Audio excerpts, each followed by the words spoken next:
mendaftar di partai politik, ya. Nah, karena tadi kan pintu masuknya kan partai politik. Nah, tentu mendaftar sebagai calon kepala daerah itu ada syarat-syaratnya, Bu. Ada syarat pendidikan, ya. Kalau syarat untuk calon bupati, syarat tamat apa? Tamat SMA, Bu, ya. Untuk calon bupati, nah, tamat SMA.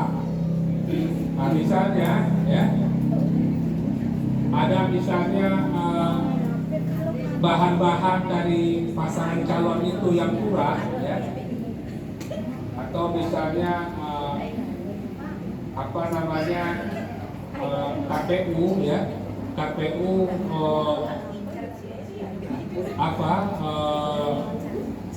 ada kesengajaan, ya, atau ada kelalaian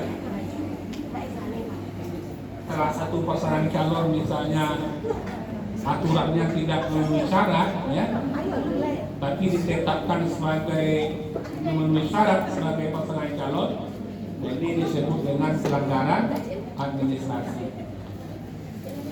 Ya, Anda memenuhi syarat, Bu, tapi oleh KPU ditetapkan memenuhi syarat sebagai pasangan calon, itu larinya kama, Bu, pelanggaran administrasi.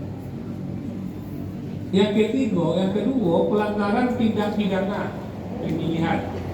Nah, tindak pidana itu misalnya, ini kan masuk kampanye, Bu. Alun patang tanggal 25 oleh lah kampanye pasangan calon, Bu. Nah, itu artinya kampanye di luar jadwal. Itu termasuk pelanggaran tindak pidana. Atau kampanye di masjid, fasilitas publik, atau kampanye di rumah sekolah, atau termasuk tindak pidana. Namun dia kampanye di masjid, namun dia kampanye di rumah ibadah, namun dia kampanye di rumah sekolah, di kampus kuliah.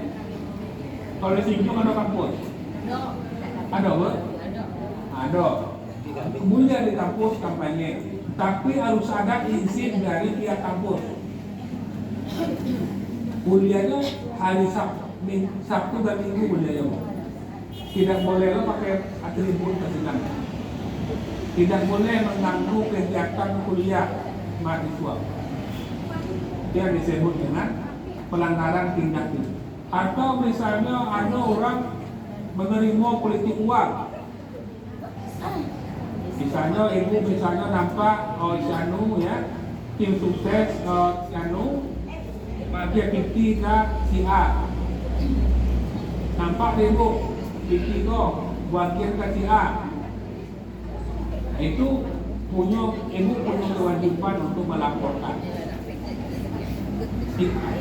pada kedua-dua, baik si A maupun tim sukses pasangan calon. Sayang, ya, Bu, di pilkada, orang yang menerima GPT, orang yang menerima PT karena hukuman, tuh, karena pidana. Orang yang banyak karena dihukum karena pidana. Orang yang menerima karena pidana.